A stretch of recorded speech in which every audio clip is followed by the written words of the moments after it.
Hello friends. आज हम लोग फिर से देखने जा रहे हैं रेकरिंग डेसिमल का पार्ट 2।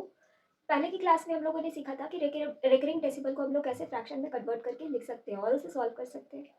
तो अगर आप लोगों ने पहली वीडियो नहीं देखी है इसकी पार्ट 1 तो प्लीज़ जा करके देखिए, तभी आप लोगों को पार्ट 2 इस वीडियो की समझ में आएगी। तो पार्ट 1 में हम लोगों ने सीखा था कि अगर 0.46 पर बार है तो इसको हम लोग कैसे सॉल्व करेंगे। इसमें कुछ नहीं करना है, जो ऊपर वाली जो डिजिट है उसको एज इट इज़ लिख देना है और डेसिमल के बाद वाले डिजिट को देखेंगे। हमेशा नीचे में डेसिमल की बाद वाले डिजिट को देखेंगे कि कितने पे आपका कितने डिजिट पर बार लगा हुआ है। तो यहाँ पे देख रहे हैं 2 डिजिट पर बार लगा हुआ है, 4 पे और 6 पे। तो जितने डिजिट पर बार लगा हुआ है उतनी 9 लिखेंगे, उतनी दफ़ा 9 लिखेंगे, यानी 2 पर लगा हुआ है तो 2 दफ़ा 9 हो गया। तो ये आपका इसका सॉल्यूशन हो गया। अब इसमें ये वाले क्वेश्चंस में हम लोग क्या किए थे, इसको फ्रैक्शन में कन्वर्ट करने के लिए ऊपर में क्या करते थे, जो डिजिट लिखा हुआ है हूबहू आपको वही लिखना है। तो 3 2 3, यहाँ पे ध्यान देंगे 2 3 पर बार है, 3 पे बार नहीं है। तो 3 2 3 और माइनस करते थे जितने पे बार, जिस डिजिट पर बार नहीं है उसको हम लोग माइनस करते थे। तो 3 पे बार नहीं है तो 3 माइनस करते थे। और नीचे में हम लोगों ने क्या बताया था कि हमेशा डिनोमिनेटर में हमेशा डेसिमल की बाद वाली संख्या को देखेंगे। तो कितनी संख्या पे आपकी बार लगी हुई है, 2 पे लगे हुए तो 2 दफ़ा 9 हो जाएगा। और कितने पे बार नहीं लगा हुआ है, तो जितने पे बार नहीं लगा हुआ है उसके लिए 0 लिखते थे, तो वह 0 हो जाएगा। इसको सॉल्व करेंगे तो कितना हो जाएगा, 320/990। तो ये 0 0 कट गया, तो आपके आंसर आ जाएगी 32/99 इज योर आंसर। अब इसमें क्या करते थे, इसमें भी वही उसी तरीके की, ऊपर में वही लिखते थे। ऊपर में क्या लिखते थे, ऊपर में वही डिजिट लिखते थे हूबहू। तो 2 5 6 है और सब्सट्रैक्ट करेंगे कितना, जिस पे बार नहीं है। तो जिस पे बार नहीं है, यहाँ पे 2 पे बार नहीं है तो सब्सट्रैक्ट कर देंगे 2। अब नीचे में इसका नहीं करना है, डेसिमल के पहले वाले को कुछ नहीं करना है, डेसिमल के बाद वाले का करना है, बाद वाला देखना है। तो बाद वाले में 5 6 पर बार है, 2 डिजिट पर। तो कितनी दफ़ा 9, 2 दफ़ा 9, तो 2 दफ़ा 9 हो गया। फिर उसके बाद 256 है और -2 है, तो 254/99। ये आपका आंसर हो गया, ये आपका आंसर हो गया। अब हम लोगों ने बेसिक बेसिक तो समझ लिया था पार्ट 1 में। अब हम लोग देखेंगे कि अगर 2 रेकरिंग डिजिट्स दिया हुआ है, 2, और उसका सम पूछ रहा है या सब्सट्रैक्शन पूछ रहा है या मल्टीप्लिकेशन पूछ रहा है, तब हम लोग कैसे निकालेंगे। तो इसके भी 2 मेथड्स हैं।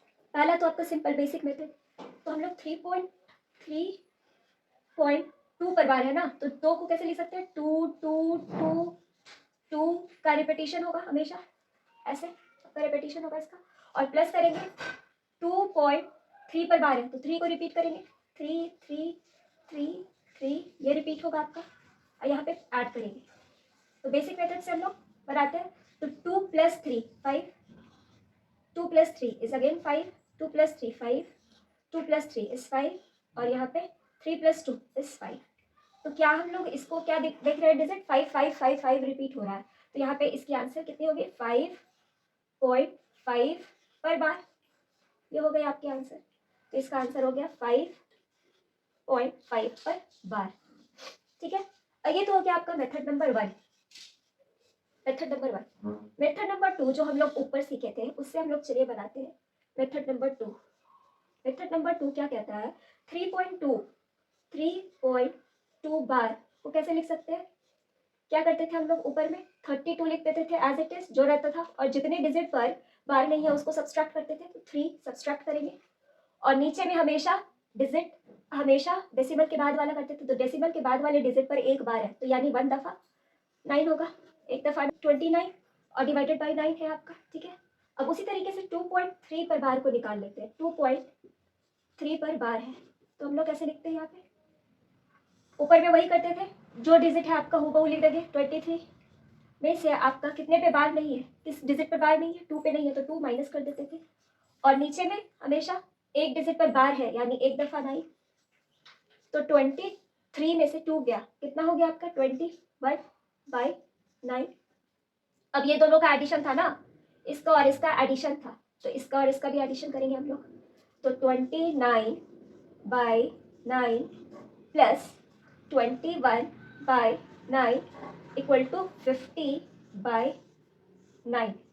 ओके, 50/9 इज 5.5 रेकरिंग, वही आंसर आ जा रहा है आपका। तो दोनों मेथड हम लोग सीख लिए। ये आपका अगर ज़्यादा बड़ा डिजिट रहा तो आपको इस मेथड से जाना होगा, क्योंकि ये इजीली हम लोग फाइंड आउट कर सकते हैं बेसिक मेथड से। आगे के कुछ सवालों को देखते हैं। चलिए, सवाल है जिसमें हम लोग सब्सट्रैक्शन की सवाल है, 2 रेकरिंग डेसिमल्स आपका दिया हुआ है। ये क्वेश्चंस आरआरबी जेई में आया हुआ है। सेकंड वाली क्वेश्चंस भी मल्टीप्लिकेशन में है, ये भी आरआरबी आरपीएफ एसआई का क्वेश्चंस आया हुआ है। तो चलिए इसको देखते हैं। 1.2 पर बार है ना, तो पहला मेथड हम लोग एज्यूम करते हैं, फर्स्ट मेथड लगाते हैं, बेसिक मेथड। बेसिक मेथड में क्या है, 1.2 को कैसे लिख सकते हैं, 1.2 ऐसे ऐसे हमेशा ये रिपीट हो, ठीक है। और दूसरा आपका 0.12 पर बार है, यहाँ पे याद रखिएगा 2 पे बार है, तो 1 2 2 2 रिपीट होगा ऐसे। और सब्सट्रैक्ट करना है, सब्सट्रैक्ट करते हैं, ठीक है। 2 - 2 is 0, 2 - 2 is 0, 2 - 2 is 0, 2 - 1 is 1, और यहाँ पे 1 - 0 is 1। इसमें देख रहे हैं कि आपका 1 के बाद कोई डिजिट आपका रिपीट नहीं हो रहा है, तो क्या हम लोग इसको लिख सकते हैं सिंपल 1.1। 1 के बाद तो कोई डिजिट है ही नहीं ना जो आपका रिपीट कर रहा है, तो 1.1 लिख देंगे, या इसको फ्रैक्शन में लिख सकते हैं 11/10। तो ये आपकी आंसर हो गई, ठीक है। अब हम लोग इसको मेथड नंबर 2 से बना के देखते हैं। मेथड नंबर 2 जो हम लोगों ने सीखा कि कैसे सिंप्लीफाई कर सकते हैं। 1.2 को कैसे लिखेंगे, 1.2 पर बार है, तो इसको हम लोग लिखने सीखे थे कि जो डिजिट दिया हुआ है ऊपर में वो हूबहू लिख लेना है 12, और माइनस सब्सट्रैक्ट करना है जिस पर बार नहीं है, तो 1 पर बार नहीं है तो यहाँ पे 1 माइनस कर लेंगे। और नीचे में क्या करना है, आपको वही डिजिट देखना है जो डेसिमल के बाद हो, डेसिमल के पहले इग्नोर करना है। तो 2 पर 1 डिजिट पर बार है, यानी 1 दफ़ा 9, तो ये क्या हो गया आपका 12 में से 1 गया, आपका 11/9 हो गया, ठीक है। अब ये देखते हैं 0.12 है, 0.12 2 पर बार है, ओनली 2 पर बार है आपका, तो इसको ऊपर में क्या लिखते थे, जो डिजिट है हूबहू आप लिख लेते थे, तो 12 है। और कितने पे, और माइनस सब्सट्रैक्ट करते थे जिस पे बार नहीं है, तो 1 पर बार नहीं है। और फिर उसके बाद नीचे में क्या करते थे, नीचे में पॉइंट डेसिमल के बाद बदल देते देखते थे, तो डेसिमल के बाद पर 1 डिजिट पर बार है, तो यानी 1 दफ़ा 9, और कितने डिजिट पर बार नहीं है उसके लिए हम लोग 0 लिखते थे, तो 1 पर बार नहीं है, तो 1 डिजिट पर बार नहीं है तो 1 0 लिखेंगे, ठीक है। तो यह आपकी हो गई 11/90। अब ये दोनों को सब्सट्रैक्ट करना था ना, हम लोग को सब्सट्रैक्ट करना था, तो 11/9 माइनस 11/90 कितना होगा, 90 विल बी योर एलसीएम। इसको लेते थे 110 होगा, और माइनस 11, तो कितना आ जाएगा आपका 99, ठीक है। 110 में से आपका 11 गया, तो 99 डिवाइडेड बाई 90, ठीक है। ये आपका कट जाएगा 11/। तो ये मल्टीप्लिकेशन का हम लोग देखते हैं कि कैसे हम लोग निकालें। तो यहाँ पे मेथड नंबर 2 हम लोग अप्लाई करेंगे, मेथड नंबर 1 तो अप्लाई नहीं कर सकते, मेथड नंबर 2 से इजीली फाइंड आउट हो सकता है। तो 0.09 पे आपका बार है, तो इसको हम लोग कैसे लिखते थे, ऊपर में जो डिजिट है हूबहू लिख देते थे हम लोग, तो 9 बाई डिजिट तो है आपका, डिवाइडेड बाई आपका डेसिमल के बाद वाले डिजिट को देखना था ना, तो 2 डिजिट पर आपका बार लगा हुआ है, तो 2 बार 9 लिख देते थे, ठीक है। अब यहाँ पे है 7.3 पर बार है, तो कैसे लिखते थे, ऊपर में क्या लिखते थे, डिजिट हूबहू लिख देते थे 73, और माइनस क्या करते थे जिस पर बार नहीं है, तो -7, और नीचे में हमेशा डेसिमल के बाद वाले, तो डेसिमल के बाद वाले एक डिजिट पर 9 है, तो 1 × 9 लिखेंगे, ठीक है। तो ये कितना हो गया आपका 66/9।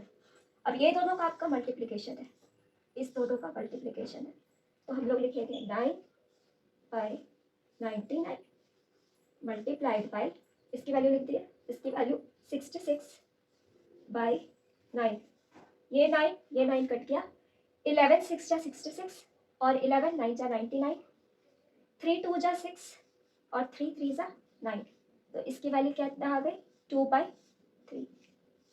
तो हम लोगों ने देखा और समझा कि अगर रेकरिंग डेसिमल दिया हुआ है तो उसका सब्सट्रैक्शन, एडिशन, मल्टीप्लिकेशन इजीली कैसे कर सकते हैं। तो आप लोगों को समझ में आई, और अगर नहीं आई तो इसकी पहली वीडियो फर्स्ट पार्ट ज़रूर देखिए, तभी आप लोगों को सेकेंड वाली पार्ट समझ में आएगी। आज के लिए बस इतना ही। Thank you and have a nice day.